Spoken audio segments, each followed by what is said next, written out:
The seventh most common question, or the seventh misconception in Islam, in the minds of non-Muslims, is that why does Islam subjugate the woman by keeping her behind the veil? Why does Islam subjugate the woman by keeping her in hijab? Before I discuss the reason of hijab, let us analyze what was the status of the woman in the past civilizations.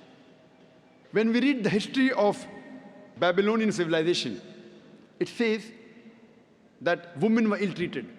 And if a man committed murder, his wife was put to death. This was the law. If you read the history of the Greek civilization, known as a very great civilization, at that time, they believed in an imaginary woman by the name of Pandora, who was the cause of all the evil in the society. In that great Greek civilization, women were used for sex and pleasure. Prostitution was common. When you read the history of Roman civilization, even in Roman civilization, the women were looked down upon. Nudity and prostitution was common. When we read the history of Egyptian civilization, the woman was considered as an evil, and she was called as an instrument of the devil. When we read the history of Arab civilization, before Quran was revealed, the Arabs, very often, they buried the female alive after she was born. Alhamdulillah, summa alhamdulillah. After the revelation of the Quran, this evil practice has stopped, but yet it persists in other parts of the world. Islam, alhamdulillah, uplifted the woman. Muhammad sallallahu alaihi wasallam, Prophet Muhammad, peace be upon him, was the major benefactor in giving the rights to the woman. And after Islam has given rights to the woman, it has even shown us a way how that woman should maintain a status. Hijab has been prescribed to the woman so that she maintains the status and doesn't go back to the old days. Normally, people talk about hijab for the woman, but Allah subhanahu wa ta'ala in the glorious Quran first speaks about the hijab for the man and then speaks about the hijab for the woman. Quran says in Surah Nur, chapter number 24, verse number 30, say to the believing man that he should lower his gaze and guard his modesty. Whenever a man looks at a woman, if any brazen thought, any unashamed thought comes, he should lower his gaze. This is what the Quran says. Once, there was a Muslim man who was staring at a girl for a long time.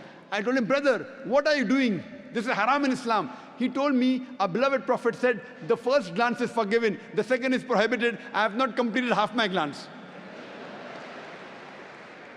What did the Prophet mean when he said, the first glance is forgiven, second is prohibited? What the Prophet meant was that if you unintentionally look at a woman, don't look at her again. That does not mean you can look at a woman for 10 minutes without blinking and saying, I have not completed my glance. The next verse of Surah Nur, chapter 24, verse number 31, speaks about the hijab for the woman. That whenever a woman looks at a man, and if any brazen thought comes, she should lower her gaze. There are basically 6 criteria for hijab given in the glorious Quran and Hadith regarding the clothing of hijab. The first is the extent. As far as for the man is concerned, the extent is from the navel to the knee. For the woman, the complete body should be covered. The only parts that can be seen are the face and the hands up to the wrist. The remaining 5 criteria for the man and the woman are the same. The second is, the clothes they wear, they should be loose. It should not be tight-fitting so that it reveals the figure. The third, it should not be transparent or translucent so that a person can see through it. Fourth, it should not be so glamorous so that it attracts the opposite sex.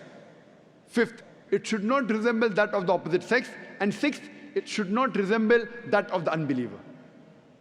These are basically the 6 criteria for hijab regarding clothing, but this does not constitute the complete hijab. The complete hijab, besides the hijab of the clothing, also includes the behavior, the conduct, the attitude, as well as the intention of the person. Besides the hijab of the clothing, there's hijab of the eyes, hijab of the heart, hijab of the mind, hijab of the thought. It even includes the way a person talks, the way a person walks, the way a person behaves. This is the complete hijab.